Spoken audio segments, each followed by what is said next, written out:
Good morning students ਅੱਜ ਆਪਾਂ ਆਪਣੇ ਅਗਲੇ ਟੌਪਿਕ ਦੇ ਬਾਰੇ ਗੱਲ ਕਰਾਂਗੇ। ਠੀਕ ਹੈ, ਜਿਵੇਂ ਕਿ ਆਪਾਂ ਪਹਿਲਾਂ ਸਿੰਗਲ ਐਂਟਰੀਜ਼ ਦੀ ਜਿਹੜੀਆਂ ਸਮਸ ਆ ਉਹ ਸੋਲਵ ਕੀਤੇ ਆ ਵੀ ਸਿੰਗਲ ਐਂਟਰੀ ਦੇ ਵਿੱਚ ਆਪਾਂ ਜਿਹੜੀਆਂ ਵੈਲਿਊਜ਼ ਆ ਉਹ ਕਿਸ ਤਰੀਕੇ ਨਾਲ ਆਪਾਂ ਲਿਖਣੀਆਂ ਨੇ। ਠੀਕ ਹੈ, ਕੈਸ਼ ਬੁੱਕ ਦੇ ਵਿੱਚ ਕਿਹੜੀ ਵੈਲਿਊ ਕਿਸ ਸਾਈਡ ਜਾਏਗੀ ਉਹ ਆਪਾਂ ਸਿੰਗਲ ਐਂਟਰੀ ਸਿਸਟਮ ਦੇ ਵਿੱਚ ਦੇਖਿਆ। ਸਿੰਪਲ GST ਤੋਂ ਬਿਨਾਂ ਵੀ ਦੇਖਿਆ ਅਤੇ GST ਦੇ ਨਾਲ ਵੀ ਦੇਖਿਆ। ਠੀਕ ਹੈ, ਹੁਣ ਆਪਾਂ ਦੇਖਣਾ ਡਬਲ ਕਾਲਮ ਕੈਸ਼ ਬੁੱਕ। ਠੀਕ ਹੈ, ਡਬਲ ਕਾਲਮ ਕੈਸ਼ ਬੁੱਕ ਦੇਖਣੀ ਆ ਬਟ ਕੀ ਆ ਵਿਦਾਊਟ GST। ਠੀਕ ਹੈ, ਬਿਨਾਂ GST ਤੋਂ ਆਪਾਂ ਡਬਲ ਕਾਲਮ ਕੈਸ਼ ਬੁੱਕ ਆ ਜਿਹੜੀ ਉਹ ਦੇਖਣੀ ਆ ਕਿੱਧਰ ਵਿਦਾਊਟ GST। ਠੀਕ ਹੈ, ਤੁਹਾਡਾ ਫਸਟ ਸਮ ਦੇਖਦੇ ਹਾਂ। 8th ਸਮ ਆ ਤੁਹਾਡਾ ਸਮ ਜਿਹੜਾ ਹੈਗਾ without GST cash book mister Krishan. ਠੀਕ ਹੈ, ਮਿਸਟਰ ਕ੍ਰਿਸ਼ਨ ਦੀ ਬੁੱਕ ਦੇ ਵਿੱਚ ਹੈਗਾ ਇਹ GST ਦਾ ਸਮ। ਤਾਂ ਪਹਿਲਾਂ ਦੇਖੋ ਵੀ ਫਸਟ ਐਂਟਰੀ ਤੁਹਾਡੀ ਬਣਦੀ ਆ 2019 ਦਾ ਜਿਹੜਾ ਇਹ ਬੈਲੈਂਸ ਆਪਾਂ ਨੂੰ ਦਿੱਤਾ ਹੋਇਆ ਜਿਹੜਾ ਦਿੱਤਾ ਆਪਾਂ ਨੂੰ balance of cash in hand. ਠੀਕ ਹੈ, ਕੈਸ਼ ਇਨ ਹੈਂਡ ਦਾ ਬੈਲੈਂਸ ਆਪਾਂ ਨੂੰ ਦਿੱਤਾ ਹੈ ਕਿੰਨੇ ਦਾ 5600 ਦਾ। ਠੀਕ ਹੈ, 5600 ਦਾ ਆਪਾਂ ਨੂੰ ਬੈਲੈਂਸ ਆ ਜਿਹੜਾ ਉਹਨਾਂ ਨੇ ਦਿੱਤਾ ਹੈ। ਅਤੇ ਜਦੋਂ ਆਪਾਂ ਇੱਥੇ ਐਂਟਰੀ ਲਿਖਾਂਗੇ, ਠੀਕ ਹੈ, ਜਦੋਂ ਆਪਾਂ ਇੱਥੇ ਐਂਟਰੀ ਨੂੰ ਨੋਟ ਕਰਨਾ ਹੈ ਤਾਂ ਆਪਾਂ ਇੱਥੇ ਕੀ ਲਿਖਾਂਗੇ ਟੂ ਬੈਲੈਂਸ ਬ੍ਰੌਟ ਡਾਊਨ ਕਿੰਨਾ 56। ਠੀਕ ਹੈ, ਡਿਸਕਾਊਂਟ ਵਾਲੀ ਸਾਈਡ ਨਹੀਂ ਲਿਖਣਾ ਹੈਗਾ 5600 ਆਪਾਂ ਕੈਸ਼ ਵਾਲੀ ਸਾਈਡ ਲਿਖਣਾ। ਠੀਕ ਹੈ, ਨੈਕਸਟ ਹੈਗੀ ਆ ਐਂਟਰੀ ਇਹ ਸਾਡੀ ਸੀਗੀ 1 ਦਸੰਬਰ ਦੀ ਸੀਗੀ। ਨੈਕਸਟ ਐਂਟਰੀ ਹੋਏਗੀ ਤੁਹਾਡੀ ਬੁੱਕ ਤੋਂ ਨਾਲ ਦੀ ਨਾਲ ਤੁਸੀਂ ਮੈਚ ਕਰਦੇ ਰਹੋ। ਠੀਕ ਹੈ, ਸੈਕਿੰਡ ਹੈਗਾ ਪਰਚੇਜ਼ਿਸ ਗੁੱਡਸ ਫॉर ਕੈਸ਼ ਕਿ ਗੁੱਡਸ ਉਹਨਾਂ ਨੇ ਪਰਚੇਜ਼ ਕੀਤੀਆਂ ਕਿਸ ਚੀਜ਼ ਦੇ ਉੱਪਰ ਕੈਸ਼ ਦੇ ਵਿੱਚ। ਹੁਣ ਜਦੋਂ ਆਪਾਂ ਐਂਟਰੀ ਇਸ ਚੀਜ਼ ਦੀ ਐਂਟਰੀ ਪਾਵਾਂਗੇ ਤਾਂ ਪਾਏਗੀ ਬਾਏ ਪਰਚੇਜ਼ ਅਕਾਊਂਟ। ਠੀਕ ਹੈ, ਇੱਧਰਲੀ ਸਾਈਡ ਹਮੇਸ਼ਾ ਕ੍ਰੈਡਿਟ ਹੁੰਦੀ ਆ ਸੋ ਆਪਾਂ ਲਿਖਾਂਗੇ ਬਾਏ ਪਰਚੇਜ਼ ਅਕਾਊਂਟ ਡਿਸਕਾਊਂਟ ਨਹੀਂ ਹੈਗਾ। ਠੀਕ ਹੈ, ਸਿੰਪਲ ਵੈਲਿਊ ਤਾਂ 1000 ਆਪਾਂ ਇੱਥੇ ਲਿਖਤੀ। ਇਹ ਡਿਸਕਾਊਂਟ ਦੇ ਨਾਲ ਐਂਟਰੀ ਆ ਵਿਦਾਊਟ GST ਪਲੱਸ ਡਿਸਕਾਊਂਟ। ਠੀਕ ਹੈ, ਕਿ ਡਿਸਕਾਊਂਟ ਦੇ ਨਾਲ ਡਬਲ ਐਂਟਰੀ ਸਿਸਟਮ ਆ ਜਿਹੜੀ ਉਹ ਕਿਸ ਤਰੀਕੇ ਨਾਲ ਆਪਾਂ ਨੋਟ ਕਰਾਂਗੇ। ਨੈਕਸਟ ਥਰਡ ਹੈਗੀਆਂ ਕੈਸ਼ ਸੇਲ। ਠੀਕ ਹੈ, ਪੇਮੈਂਟ ਰਿਸੀਵ ਬਾਏ ਚੈੱਕ ਕਿ ਕੈਸ਼ 'ਤੇ ਉਹਨਾਂ ਨੇ ਸੇਲ ਕੀਤੀ ਆ ਬਟ ਪੇਮੈਂਟ ਆ ਜਿਹੜੀ ਉਹ ਉਹਨਾਂ ਨੂੰ ਕਾਹਦੇ 'ਤੇ ਰਿਸੀਵ ਹੋਏਗੀ ਚੈੱਕ ਦੇ ਦੁਆਰਾ। ਠੀਕ ਹੈ, ਤਾਂ ਇਹਦੇ ਵਿੱਚ ਬੈਂਕ ਦੀ ਐਂਟਰੀ ਕਿਸ ਤਰੀਕੇ ਨਾਲ ਪਏਗੀ bank account debit to cash ਜਿਹੜੀ ਸੇਲ ਆ ਸੇਲ ਅਕਾਊਂਟ ਕ੍ਰੈਡਿਟ। ਠੀਕ ਹੈ, ਜਰਨਲ ਐਂਟਰੀ ਪਰ ਹੁਣ ਜਦੋਂ ਆਪਾਂ ਇੱਧਰ ਪਾਵਾਂਗੇ ਤਾਂ ਇੱਧਰ ਕੀ ਆ ਜਾਏਗੀ ਉਹ ਟੂ ਸੇਲਸ ਅਕਾਊਂਟ ਕਿੰਨੀ ਵੈਲਿਊ ਹੈ 4500। ਠੀਕ ਹੈ, 4500 ਦੇ ਨਾਲ ਆਪਾਂ ਵੈਲਿਊ ਜਿਹੜੀ ਉਹ ਇੱਥੇ ਨੋਟ ਕਰ ਦਿੰਦੇ ਹਾਂ। ਜਿਹੜੀ ਤੁਹਾਡੀ ਨੈਕਸਟ ਐਂਟਰੀ ਆ 5 ਦਸੰਬਰ ਦੀ ਆ ਇਹ ਤੁਹਾਡੀ ਸੀਗੀ 3 ਦਸੰਬਰ ਦੀ ਸੀ। ਠੀਕ ਹੈ, ਹਾਂਜੀ 3 ਦਸੰਬਰ ਦੀ ਐਂਟਰੀ ਸੀਗੀ। ਇਹ ਆਪਣੀ ਸੀਗੀ 2 ਦਸੰਬਰ ਦੀ ਐਂਟਰੀ। ਠੀਕ ਹੈ, ਇਹ 2 ਦਸੰਬਰ ਦੀ ਐਂਟਰੀ ਸੀਗੀ, ਇਹ ਤੁਹਾਡੀ ਸੀਗੀ 3 ਦਸੰਬਰ ਦੀ ਐਂਟਰੀ। ਹੁਣ ਨੈਕਸਟ ਐਂਟਰੀ ਜਿਹੜੀ ਪਾਉਣੀ ਆ ਉਹ ਹੋਏਗੀ 5th ਦੀ 5 ਦਸੰਬਰ ਕਿੰਨੀ ਆ 5th। ਠੀਕ ਹੈ, paid into bank the check received on 3 ਦਸੰਬਰ ਕਿ 3 ਦਸੰਬਰ ਨੂੰ ਇੱਕ ਚੈੱਕ ਜਿਹੜਾ ਸੀਗਾ ਉਹ ਆਪਾਂ ਰਿਸੀਵ ਕੀਤਾ। ਠੀਕ ਹੈ, ਜਿਹੜਾ ਪੇਡ ਕੀਤਾ ਕਰਨਾ ਸੀਗਾ ਬੈਂਕ ਦੇ ਵਿੱਚ ਤਾਂ ਇਹਦਾ ਕੀ ਆਏਗਾ 4500 ਜਿਹੜੀ ਇਹਦੀ ਅਮਾਊਂਟ ਆ। ਠੀਕ ਹੈ, ਵੀ ਚੈੱਕ ਜਿਹੜਾ ਸੀਗਾ ਉਹ ਆਪਾਂ 4500 ਦਾ ਪੇ ਕੀਤਾ ਤਾਂ ਇਹਦੇ ਵਿੱਚ ਕੀ ਆਏਗਾ ਬੈਂਕ ਅਕਾਊਂਟ ਡੈਬਿਟ ਟੂ ਕਿਹੜੀ ਅਮਾਊਂਟ ਪੇ ਕੀਤੀ ਆਪਾਂ ਕੈਸ਼ ਦੇ ਵਿੱਚ ਤਾਂ ਕੈਸ਼ ਅਕਾਊਂਟ ਕ੍ਰੈਡਿਟ। ਹੁਣ ਆਪਣਾ ਡੈਬਿਟ ਕਿੱਧਰਲਾ ਹੋਇਆ ਸੀਗਾ ਬੈਂਕ ਅਕਾਊਂਟ ਤਾਂ ਇੱਥੇ ਆ ਜਾਊਗਾ ਬਾਏ ਬੈਂਕ ਅਕਾਊਂਟ ਕਿੰਨੀ ਵੈਲਿਊ ਦੇ ਨਾਲ ਆਪਾਂ ਇੱਥੇ 4500 ਲਿਖਾਂਗੇ ਕਿਉਂਕਿ ਵੈਲਿਊ ਇੱਥੇ 4500 ਆਪਾਂ ਨੂੰ ਗਿਵਨ ਆ ਕਿ 4500 ਵੈਲਿਊ ਆਪਾਂ ਨੂੰ ਉਹਨਾਂ ਨੇ ਕਿਹਾ ਕਿ ਬੈਂਕ ਦੇ ਵਿੱਚ ਆਪਾਂ ਚੈੱਕ ਆ ਜਿਹੜਾ ਉਹ ਪੇ ਕੀਤਾ ਹੈ। ਠੀਕ ਹੈ, ਜੋ ਕਿ ਆਪਾਂ ਨੂੰ ਰਿਸੀਵ ਹੋ ਗਿਆ 3 ਦਸੰਬਰ ਨੂੰ। ਠੀਕ ਹੈ, ਨੈਕਸਟ ਹੈਗੀ ਆ ਕਿ ਆਪਣੇ ਜਿਹੜੇ ਆ ਸੇਲਸ ਆ 7 ਦਸੰਬਰ ਦੀ ਜਿਹੜੀ ਐਂਟਰੀ ਆ ਉਹ ਹੈਗਾ ਸੇਲ ਆਫ ਓਲਡ ਨਿਊਜ਼ਪੇਪਰ ਕਿ ਪੁਰਾਣੇ ਨਿਊਜ਼ਪੇਪਰ ਦੀ ਸੇਲ ਕੀਤੀ ਗਈ ਆ। ਪੁਰਾਣੇ ਨਿਊਜ਼ਪੇਪਰ ਸੀਗੇ ਉਹਨਾਂ ਦੀ ਸੇਲ ਜਿਹੜੀ ਆ ਉਹ ਕੀਤੀ ਗਈ ਆ। ਤਾਂ ਦੇਖੋ ਫਸਟ ਅਤੇ ਐਂਟਰੀ ਕੀ ਬਣੇਗੀ ਇਸ ਚੀਜ਼ ਦੀ। ਇਹ ਵਾਲੀ ਐਂਟਰੀ ਜਿਹੜੀ ਪਏਗੀ ਰਾਜੇ ਉਹ ਇਸ ਵਾਲੀ ਸਾਈਡ ਪਏਗੀ 7 ਦਸੰਬਰ ਵਾਲੀ ਜਿਹੜੀ ਆ ਉਹ ਆ ਜਾਏਗੀ ਓਲਡ ਨਿਊਜ਼ਪੇਪਰ ਨੂੰ ਆਪਾਂ ਸੰਡਰੀ ਇਨਕਮ ਬੋਲਦੇ ਹਾਂ। ਠੀਕ ਹੈ, ਜਾਂ ਆਪਾਂ ਐਵੇਂ ਵੀ ਕਹਿ ਸਕਦੇ ਹਾਂ ਕਿ ਜਿਹੜੇ ਨੋਮੀਨਲ ਜਿਹੜੇ ਨੋਰਮਲ ਐਕਸਪੈਂਸਿਸ ਆ ਐਕਸਪੈਂਸਿਸ ਨਹੀਂ ਇਨਕਮ ਆਏ ਆਪਣੀ ਆਪਾਂ ਨੂੰ ਰਿਸੀਵ ਹੋਇਆ ਸੇਲ ਕੀਤੇ ਸੀਗੇ ਓਲਡ ਨਿਊਜ਼ਪੇਪਰ ਤਾਂ ਇਹ ਆ ਜਾਏਗਾ ਟੂ ਸੰਡਰੀ ਇਨਕਮ। ਠੀਕ ਹੈ, ਆਪਣੀ ਇਨਕਮ ਹੋਈ ਹੈ ਕਿੰਨੇ ਦੀ ਹੋਈ ਹੈ ਇਹ 20 रुपीज़ की वो आप इतने एज इट इज़ लिखती नोट करती ठीक है। विदड्रॉल फ्रॉम अगे हैगी ਤੁਹਾਡੀ ਨੈਕਸਟ ਐਂਟਰੀ 15 ਦਸੰਬਰ ਦੀ ਆ ਕਿ ਉਹਨਾਂ ਨੇ ਬੈਂਕ ਦੇ ਵਿੱਚੋਂ ਕੁਛ ਅਮਾਊਂਟ ਹੈ ਜਿਹੜੀ ਉਹ ਵਿਦਡਰਾ ਕਰਾਈ ਆ ਠੀਕ ਹੈ ਫॉर ਆਫਿਸ ਯੂਜ਼ਸ ਕਿ ਆਫਿਸ ਦੇ ਯੂਜ਼ਸ ਦੇ ਲਈ ਉਹਨਾਂ ਨੇ ਬੈਂਕ ਦੇ ਵਿੱਚੋਂ ਮਨੀ ਹੈ ਜਿਹੜੀ ਉਹ ਵਿਦਡਰਾ ਕਰਵਾਈ ਹੈ। ਕਿੰਨੀ ਮਨੀ ਵਿਦਡਰਾ ਕਰਾਈ ਹੈ 400 ਠੀਕ ਹੈ। ਹੁਣ ਜਦੋਂ ਆਪਾਂ ਇੱਥੇ ਐਂਟਰੀ ਪਾਵਾਂਗੇ ਉਹ ਪਏਗੀ ਆਪਣੀ ਡੈਬਿਟ ਵਾਲੀ ਸਾਈਡ ਪਏਗੀ ਕਿਉਂਕਿ ਆਪਾਂ ਮਨੀ ਜਿਹੜੀ ਬੈਂਕ ਦੇ ਵਿੱਚੋਂ ਵਿਦਡਰਾ ਕਰਵਾਈ ਹੈ ਠੀਕ ਹੈ। ਕੈਸ਼ ਅਕਾਊਂਟ ਕੀ ਹੋਇਆ ਫਿਰ ਉਸ ਜਗ੍ਹਾ 'ਤੇ ਡੈਬਿਟ ਟੂ ਬੈਂਕ ਅਕਾਊਂਟ। ਹੁਣ ਆਪਾਂ ਇੱਥੇ ਕੀ ਲਿਖਾਂਗੇ ਟੂ ਬੈਂਕ ਅਕਾਊਂਟ ਕਿਸ ਵੈਲਿਊ ਦੇ ਨਾਲ 400 ਦੇ ਨਾਲ। ਜਰਨਲ ਐਂਟਰੀ ਦੇ ਵਿੱਚ ਬੈਂਕ ਅਕਾਊਂਟ ਕੀ ਹੋਏਗਾ ਕ੍ਰੈਡਿਟ ਹੋਏਗਾ ਪਰ ਜਦੋਂ ਆਪਾਂ ਇੱਧਰ ਐਂਟਰੀ ਪਾਵਾਂਗੇ ਤਾਂ ਇੱਧਰ ਆ ਕੇ ਕੀ ਹੋ ਜਾਏਗਾ ਡੈਬਿਟ ਹੋ ਜਾਏਗਾ ਠੀਕ ਹੈ। ਇਸ ਚੀਜ਼ ਨੂੰ ਥੋੜ੍ਹਾ ਜਿਹਾ ਧਿਆਨ 'ਚ ਰੱਖਣਾ। ਨੈਕਸਟ ਹੈਗੀ ਤੁਹਾਡੀ 17 ਜਿਹੜੀ ਹੈ ਦਸੰਬਰ ਦੀ 17 ਦਸੰਬਰ ਨੂੰ ਲਿਖਿਆ ਹੈਗਾ ਪੇਡ ਟੂ ਮਨਮੋਹਨ ਨੂੰ ਜਿਹੜੇ ਹੈਗੇ 680 ਰੁਪੀਜ਼ ਆ ਜਿਹੜੇ ਉਹ ਪੇ ਕੀਤੇ ਆ। ਡਿਸਕਾਊਂਟ ਵੀ ਉਹਨੂੰ ਦਿੱਤਾ ਗਿਆ ਠੀਕ ਹੈ। ਫਸਟ 'ਤੇ ਦੇਖੋ ਕਿ ਮਨਮੋਹਨ ਨੂੰ ਪੇ ਕੀਤੇ ਗਏ ਆ ਕਿੰਨੀ ਵੈਲਿਊ ਜਿਹੜੀ 680 ਨਾਲ ਪਲੱਸ ਉਹਨੇ ਕੀ ਅਲਾਉਡ ਕੀਤੇ ਗਏ ਡਿਸਕਾਊਂਟ ਤੁਹਾਨੂੰ ਗਿਵਨ ਹੋਏਗਾ ਠੀਕ ਹੈ। ਕੁਝ ਸਮਸ ਦੇ ਵਿੱਚ ਹੀ ਆਪਾਂ ਡਿਸਕਾਊਂਟ ਆ ਜਿਹੜਾ ਉਹ ਕੈਲਕੂਲੇਟ ਕਰਨਾ ਹੋਏਗਾ। ਤਾਂ ਆਪਾਂ ਇੱਥੇ ਲਿਖਾਂਗੇ ਐਂਟਰੀ ਇਹ ਆ ਜਾਏਗੀ ਐਂਟਰੀ ਜਦੋਂ ਆਪਾਂ ਲਿਖਾਂਗੇ ਇਹ ਆ ਜਾਊਗੀ cash account debit to discount account debit by cash account.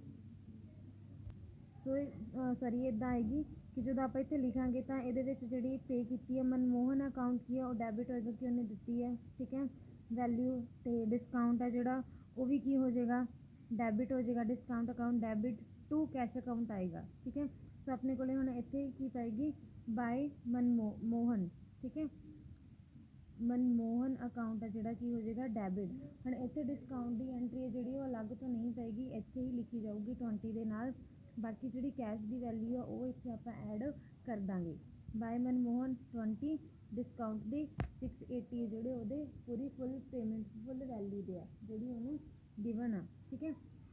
Next ਹੈਗੀ ਆਪਣੀ entry received from Sohan in full settlement of his ਡੈਬਟ ਫॉर 800 ਕੀ ਰਿਸੀਵ ਕੀਤੇ ਆ ਸੋਹਨ ਤੋਂ ਫੁੱਲ ਸੈਟਲਮੈਂਟ ਕੀਤੀ ਆ ਠੀਕ ਹੈ ਔਨ ਹਿਜ਼ ਡੈਬਟ ਫॉर 800 800 ਦਾ ਉਹਦਾ ਡੈਬਟ ਸੀਗੇ ਜਿਹੜੇ ਬਕਾਇਆ ਸੀਗਾ ਉਸ ਤੋਂ ਬਾਅਦ ਉਹ ਵੈਲਿਊ ਜਿਹੜੀ ਉਹ ਰਿਸੀਵ ਕੀਤੀ ਆ ਕਿੰਨੀ ਸੀਗੀ 800 ਵੈਲਿਊ ਸੀਗੀ ਅਤੇ ਉਹਨੂੰ ਮਿਲੀ ਕਿੰਨੀ ਆ 770 ਵੈਲਿਊ ਜਿਹੜੀ ਉਹਨੂੰ ਮਿਲੀ ਆ ਠੀਕ ਹੈ। ਅਤੇ 18 ਦਸੰਬਰ ਦੀ ਕੀ ਵੈਲਿਊ ਇੱਥੇ ਲਿਖੀ ਜਾਊਗੀ ਆਪਾਂ ਇੱਧਰਲੀ ਸਾਈਡ ਪਾਵਾਂਗੇ ਇਸ ਚੀਜ਼ ਨੂੰ ਟੂ ਇੱਥੇ ਕਲਰ ਲਿਖ ਲੈਂਦੇ ਹਾਂ 18 ਦਸੰਬਰ ਠੀਕ ਹੈ। ਕਿੰਨੀ ਵੈਲਿਊ ਉਹਨਾਂ ਨੇ ਪੇ ਕੀਤੀ ਆ 18 ਦਸੰਬਰ ਨੂੰ ਉਹਨਾਂ ਨੇ ਰਿਸੀਵ ਕੀਤੀ ਹੈ ਜਿਹੜੀ ਵੈਲਿਊ ਉਹ ਸੀਗੀ ਆਪਾਂ ਇਸ ਜਗ੍ਹਾ 'ਤੇ ਲਿਖਾਂਗੇ ਟੂ ਸੋਹਨ ਕਿਉਂਕਿ ਸੋਹਨ ਤੋਂ ਉਹਨਾਂ ਨੇ ਵੈਲਿਊ ਹੈ ਜਿਹੜੀ ਉਹ ਰਿਸੀਵ ਕੀਤੀ ਆ ਸੈਟਲਮੈਂਟ ਦੇ ਵਿੱਚ ਟੋਟਲ ਵੈਲਿਊ ਬਣਦੀ ਹੈ 770 ਠੀਕ ਹੈ। ਪਰ ਉਹਨਾਂ ਨੇ ਸੈਟਲਮੈਂਟ ਦੇ ਵਿੱਚ ਜਿਹੜੀ ਰਿਸੀਵ ਕੀਤੀ ਉਹ ਕਿੰਨੀ ਬਣਦੀ ਹੈ 800। ਤਾਂ ਇੱਥੇ ਦੇਖੋ 770 ਦੇ ਜਿਹੜਾ ਹੈਗਾ ਹੈ ਉਹ ਉਹਨਾਂ ਨੇ ਪਹਿਲਾਂ ਜਿਹੜੀ ਉਹ ਰਿਸੀਵ ਕਰਨੀ ਸੀਗੀ ਪਰ ਜਦੋਂ ਟੋਟਲ ਸੈਟਲਮੈਂਟ ਹੋਈ ਤਾਂ ਵੈਲਿਊ ਕਿੰਨੀ ਹੈਗੀ ਆਪਣੇ ਕੋਲ ਇੰਨੀ ਵੈਲਿਊ ਆਪਣੇ ਕੋਲ ਪਹਿਲਾਂ ਸੀਗੀ ਹੁਣ ਆਪਾਂ ਨੂੰ ਮਿਲੀ ਕਿੰਨੀ ਹੈ ਇਹ ਵਾਲੀ ਵੈਲਿਊ ਆਪਾਂ ਨੂੰ ਦੇਣੀ ਸੀਗੀ ਪਰ ਇੰਨੀ ਉਹਨੇ ਐਕਚੁਅਲ ਜਿਹਦਾ ਡਿਸਕਾਊਂਟ ਕਿੰਨਾ ਬਣਿਆ ਉਹਨੂੰ 30 ਰੁਪੀਜ਼ ਆ 30 ਰੁਪੀਜ਼ ਦਾ ਡਿਸਕਾਊਂਟ ਹੈ ਜਿਹੜਾ ਉਹ ਮਿਲਿਆ। ਦੇਣੀ ਵੈਲਿਊ 800 ਸੀਗੀ ਬਟ 770 ਉਹਨੇ ਪੇ ਕਰਤਾ ਉਹਨੂੰ 30 ਰੁਪੀਜ਼ ਦਾ ਡਿਸਕਾਊਂਟ ਮਿਲਿਆ ਤਾਂ ਸੋਹਨ ਦੇ ਅਕਾਊਂਟ ਦੇ ਵਿੱਚ ਇੱਥੇ ਵੈਲਿਊ ਕਿੰਨੀ ਜਾਏਗੀ 30 ਕਿ ਉਹਨੂੰ ਡਿਸਕਾਊਂਟ ਮਿਲਿਆ ਹੈਗਾ 30 ਦੇ ਨਾਲ ਠੀਕ ਹੈ। ਨੈਕਸਟ ਹੈਗਾ ਸਮ ਤੁਹਾਡਾ 20 ਦਸੰਬਰ ਦਾ ਕਿ ਉਹਨਾਂ ਨੇ ਪਰਚੇਜ਼ ਕੀਤੇ ਆ ਕੁਝ furniture old furniture purchase office furniture ਸੀਗੇ ਜਿਹੜੇ ਉਹਨਾਂ ਨੇ ਸੋਲਡ ਕਰਤੇ ਪਰਚੇਜ਼ ਨਹੀਂ ਕੀਤੇ ਸੌਰੀ ਸੋਲਡ ਕੀਤੇ ਆ ਸੇਲ ਕਰ ਦਿੱਤੇ ਆ।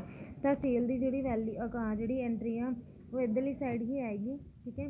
ਕਿੱਧਰਲੀ ਸਾਈਡ ਆਪਣੀ ਡੈਬਿਟ ਵਾਲੀ ਸਾਈਡ ਇੱਧਰਲੀ ਸਾਈਡ ਠੀਕ ਹੈ। ਤਾਂ ਇੱਥੇ ਲਿਖਿਆ ਜਾਊਗਾ ਦਸੰਬਰ 20 ये चीज़ टू फर्नीचर अकाउंट ठीक है। फर्नीचर अकाउंट किन्नी वैल्यू दे नाल 300 ਵੈਲਿਊ ਦੇ ਨਾਲ, ਠੀਕ ਹੈ। ਨੈਕਸਟ ਹੈਗਾ ਨੈਕਸਟ ਵੈਲਿਊ ਹੈਗੀ 28 ਦਸੰਬਰ ਦੀ ਆ, ਜਿਹਦੇ ਵਿੱਚ ਉਹਨਾਂ ਨੇ ਕੀ ਆ ਲੈਂਡਲੋਰਡ ਨੂੰ ਪੇ ਕੀਤੀ ਅਮਾਊਂਟ ਆਫਿਸ ਰੈਂਟ ਦੀ ਬਾਏ ਚੈੱਕ ਦੁਆਰਾ, ਠੀਕ ਹੈ। ਐਂਡ ਰੈਜ਼ੀਡੈਂਟ ਜਿਹੜੇ ਆ ਵੈਲਿਊਜ਼ ਆ ਜਿਹੜੀ ਉਹਨਾਂ ਨੇ ਪੇ ਕੀਤੀਆਂ, ਬਟ ਜਿਹੜੀ ਇਹ ਵਾਲੀ ਵੈਲਿਊ ਆ ਇਹ ਆਪਾਂ ਇੱਥੇ ਨਹੀਂ ਲਿਖਣੀ, ਠੀਕ ਹੈ, ਕਿਉਂਕਿ ਇਹ ਲੈਂਡਲੋਰਡ ਨੂੰ ਪੇਮੈਂਟ ਕੀਤੀ ਆ। ਆਪਾਂ ਕੈਸ਼ ਦਾ ਅਕਾਊਂਟ ਜਿਹੜਾ ਬਣਾ ਰਹੇ ਹਾਂ, ਕੈਸ਼ ਵੈਲਿਊ ਜਿਹੜੀ ਆਪਾਂ ਲਿਖ ਰਹੇ ਹਾਂ, ਪਰ ਆਪਾਂ ਇੱਥੇ ਜਿਹੜੇ ਲੈਂਡਲੋਰਡ ਦੀ ਵੈਲਿਊ ਆ ਉਹ ਆਪਾਂ ਇੱਥੇ ਨੋਟ ਨਹੀਂ ਕਰਨੀ, ਠੀਕ ਹੈ। ਤਾਂ ਆਪਾਂ ਕਿਹੜੀ ਚੀਜ਼ ਨੂੰ ਨੋਟ ਕਰਨਾ ਇੱਥੇ, ਆਪਾਂ ਨੋਟ ਕਰਨਾ ਹੈ ਜਿਹੜੀ ਆਪਣੀ ਨੈਕਸਟ 30 ਦਸੰਬਰ ਦੀ ਐਂਟਰੀ ਹੈ, ਆਪਾਂ ਉਹਨੂੰ ਨੋਟ ਕਰਾਂਗੇ। ਕਿਹੜੀ ਤਰੀਕ ਦੇਖੋ 30 ਦਸੰਬਰ ਦੀ ਜਿਹੜੀ ਐਂਟਰੀ ਆ ਉਹ ਇੱਧਰਲੀ ਸਾਈਡ ਹੀ ਪਏਗੀ, ਆਪਾਂ ਇੱਧਰਲੀ ਸਾਈਡ ਹੀ ਇਹਨੂੰ ਨੋਟ ਕਰਾਂਗੇ ਇਸ ਤਰੀਕੇ ਨਾਲ। ਦੇਖੋ ਦਸੰਬਰ 30 ਇੱਧਰ ਲਿਖ ਕੇ, ਠੀਕ ਹੈ, ਇੱਧਰ ਲਿਖਾਂਗੇ ਵੈਲਿਊ ਹੈਗੀ ਆ ਰਿਸੀਵਡ ਫਰੋਮ ਰਾਣਾ ਅਗੇਂਸਟ ਡੈਪਟ ਪ੍ਰੀਵੀਅਸਲੀ ਰਿਟਨ ਆਫ, ਠੀਕ ਹੈ। ਕੁਝ ਉਹਨਾਂ ਨੇ ਬੈਡ ਡੈਟਸ ਜਿਹੜੇ ਰਿਸੀਵ ਕੀਤੇ ਆ ਕਿ ਪਹਿਲਾਂ ਉਹਨਾਂ ਨੂੰ ਲੱਗਿਆ ਸੀਗਾ ਕਿ ਜਿਹੜੀ ਅਮਾਊਂਟ ਹੈ ਇਹਨਾਂ ਨੂੰ ਮਿਲੂਗੀ ਨਹੀਂ, ਠੀਕ ਹੈ। ਕੁਝ ਵੈਲਿਊ ਸੀਗੇ ਜਿਹੜੀ ਉਹਨਾਂ ਨੂੰ ਲੱਗਦਾ ਸੀਗਾ ਕਿ ਹੁਣ ਸਾਨੂੰ ਰਿਸੀਵ ਨਹੀਂ ਹੋਣਗੀਆਂ, ਪਰ ਬਾਅਦ ਦੇ ਵਿੱਚ ਉਹਨਾਂ ਨੂੰ ਵੈਲਿਊਜ਼ ਜਿਹੜੀਆਂ ਰਿਸੀਵ ਹੋ ਗਈਆਂ। 30 ਦਸੰਬਰ ਨੂੰ ਉਹਨਾਂ ਨੂੰ ਵੈਲਿਊ ਰਿਸੀਵ ਹੋਈ ਹੈ, ਉਹਨੂੰ ਆਪਾਂ ਬੈਡ ਡੈਟਸ ਦੇ ਨਾਲ ਲਿਖਾਂਗੇ ਕਿ ਬੈਡ ਡੈਟਸ ਸੀਗੇ, ਸੌਰੀ 2 ਬੈਡ ਡੈਟਸ, ਠੀਕ ਹੈ, ਡੈਟਸ ਸੀਗੇ ਜਿਹੜੇ ਆਪਾਂ ਨੂੰ ਰਿਸੀਵਡ ਹੋਏ ਆ, ਠੀਕ ਹੈ, ਰਿਸੀਵ ਕੀਤੇ ਆਪਾਂ, ਰਿਕਵਰਡ ਕੀਤੇ ਆ। ਕਿੰਨੀ ਵੈਲਿਊ ਸੀਗੀ ਉਹ ਬੈਡ ਡੈਟਸ ਸੀ ਜਿਹੜੇ ਆਪਣੇ ਕੋਲੇ 150, ਠੀਕ ਹੈ, 150 ਦੇ ਸੀਗੇ। ਅੱਗੇ ਹੈਗਾ 31 ਆਪਣੀ ਹੈਗੀ 31 ਦਸੰਬਰ ਦੀ ਜਿਹੜੀ ਐਂਟਰੀ ਹੈ, ਨੈਕਸਟ ਜਿਹੜੀ ਲਾਸਟ ਐਂਟਰੀ ਹੈ ਉਹ ਪਾਏਗੀ ਇੱਥੇ। ਉਹਦੇ ਵਿੱਚ ਲਿਖਾਂਗੇ received from Raman check on account which could not be paid into the bank on the same day. ਉਹਨਾਂ ਨੇ ਰਮਨ ਤੋਂ ਰਿਸੀਵ ਕੀਤੇ ਆ ਜਿਹੜੇ ਸੇਮ ਡੇ 'ਤੇ ਪੇ ਨਹੀਂ ਸੀ ਕੀਤੇ ਗਏ, ਬਟ ਹੁਣ ਬਾਅਦ ਦੇ ਵਿੱਚ ਉਹ ਪੇ ਕਰਨਗੇ, ਠੀਕ ਹੈ। ਤਾਂ ਉਹਦੀ ਇੱਥੇ ਐਂਟਰੀ ਜਿਹੜੀ ਉਹ ਆਪਾਂ ਇੱਥੇ ਨੋਟ ਕਰਾਂਗੇ। ਕੀ ਐਂਟਰੀ ਆਏਗੀ, ਉਹ ਐਂਟਰੀ ਆਏਗੀ ਸਿਰਫ ਟੂ ਰਮਨ ਦੇ ਨਾਮ ਨਾਲ, ਠੀਕ ਹੈ। ਕਿੰਨੀ ਐਂਟਰੀ ਆਏਗੀ 240, ਕਿਉਂਕਿ 240 ਦੀ ਵੈਲਿਊ ਹੀ ਇੱਥੇ ਆਪਾਂ ਐਡ ਕਰਨੀ ਸੀ। ਬਾਕੀ ਪ੍ਰੋਸੀਜਰ ਸਾਰਾ ਸੇਮ ਆ, ਸਿਰਫ ਇਹਦੇ ਵਿੱਚ ਮੈਂ ਤੁਹਾਨੂੰ ਡਿਸਕਾਊਂਟ ਦਾ ਜਿਹੜਾ ਇੱਕ ਟੌਪਿਕ ਸੀਗਾ ਉਹ ਅੰਡਰਸਟੈਂਡ ਕਰਵਾਉਣਾ ਸੀਗਾ ਕਿ ਡਿਸਕਾਊਂਟ ਦੇ ਵਿੱਚ ਆਪਾਂ ਕਿਸ ਤਰੀਕੇ ਨਾਲ ਐਂਟਰੀਜ਼ ਆ ਜਿਹੜੀਆਂ ਉਹ ਨੋਟ ਕਰਦੇ ਹਾਂ। 30 ਔਰ 20 ਜਿਹੜੇ ਆਪਣੇ ਦੋ ਡਿਸਕਾਊਂਟ ਆਪਾਂ ਨੂੰ ਗਿਵਨ ਸੀਗੇ, ਔਰ ਇਹ ਦੋ ਡਿਸਕਾਊਂਟ ਹੀ ਆਪਾਂ ਉੱਧਰ ਪੇ ਕਰਨੇ ਸੀਗੇ ਜਿਹੜੇ ਉਹ ਸ਼ੋਅ ਕਰਨੇ ਸੀ। ਸੋ ਇਹ ਸੀ ਤੁਹਾਡਾ ਰਾਜੇ ਅੱਜ ਦਾ ਮੇਨ ਟੌਪਿਕ। ਹੁਣ ਇੱਥੇ ਲਾਸਟ ਵੈਲਿਊ ਜਿਹੜੀ ਉਹ ਆਪਾਂ ਦੇਖਾਂਗੇ ਕਿ ਬਚੇਗੀ। ਪਹਿਲਾਂ ਇਹਨਾਂ ਦੋਨੋਂ ਸਾਈਡਸ ਦਾ ਟੋਟਲ ਕਰ ਲਾਂਗੇ, ਠੀਕ ਹੈ। ਦੋਨੋਂ ਸਾਈਡਸ ਦਾ ਟੋਟਲ ਕਰਾਂਗੇ। ਇੱਧਰਲੀ ਵੈਲਿਊ ਡਿਸਕਾਊਂਟ ਦੀ ਟੋਟਲ ਵੈਲਿਊ 30 ਵੀ ਹੈ ਤਾਂ 30 ਰਹੂਗੀ, ਠੀਕ ਹੈ। ਇੱਧਰ ਜਦੋਂ ਆਹ ਵਾਲੀ ਸਾਈਡ ਦਾ ਟੋਟਲ ਕਰਾਂਗੇ ਤਾਂ ਵੈਲਿਊ ਬਣ ਜਾਏਗੀ 11980, ਠੀਕ ਹੈ। 11,980 ਵੈਲਿਊ ਹੈ ਜਿਹੜੀ ਉਹ ਟੋਟਲ ਇਹਦਾ ਬਣ ਜਾਏਗਾ, ਠੀਕ ਹੈ।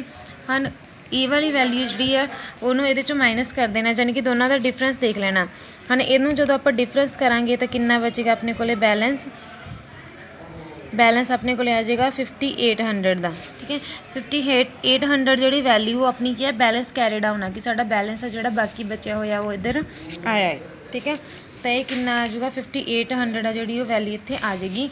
ਤਾਂ ਆਪਾਂ ਉਹ ਬੈਲੈਂਸ ਨੂੰ ਇਕੁਅਲ ਕਰ ਦਾਂਗੇ, ਦੋਨੋਂ ਬੈਲੈਂਸ ਆ ਜਿਹੜੇ ਉਹ ਇੱਧਰ ਇਕੁਅਲ ਹੋ ਜਾਣਗੇ, ਫਿਰ ਆਪਣਾ ਸਮ ਆ ਜਿਹੜਾ ਉਹ ਕੰਪਲੀਟ ਮੰਨਿਆ ਜਾਏਗਾ। ਤਾਂ ਆਹ ਵਾਲਾ ਜਿਹੜਾ ਬੈਲੈਂਸ ਇੱਧਰ ਆਇਆ ਬੈਲੈਂਸ ਕੈਰੀ ਡਾਊਨ ਦੇ ਨਾਲ ਐਂਟਰੀ ਪਊਗੀ, ਠੀਕ ਹੈ।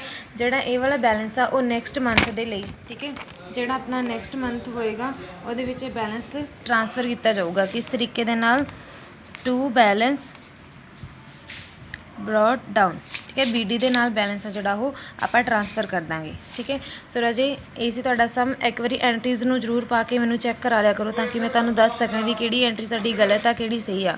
ਸੋ ਥੈਂਕ ਯੂ। ਇਹ ਤੁਹਾਡਾ ਟੌਪਿਕ ਸੀਗਾ। Have a nice day students. ਕੋਈ ਵੀ ਪ੍ਰੋਬਲਮ ਹੋਵੇ ਤੁਸੀਂ ਪਲੀਜ਼ ਆਪਦੀ ਡਿਸਕਸ ਕਰ ਲਿਆ ਕਰੋ ਤਾਂ ਕਿ ਮੈਂ ਸ਼ੋਰਟੀ ਰੱਖਾਂ ਕਿ ਤੁਸੀਂ ਸਮ ਆ ਜਿਹੜੇ ਉਹ ਕਰ ਰਹੇ ਹੋ, ਠੀਕ ਹੈ। And okay, have a nice day.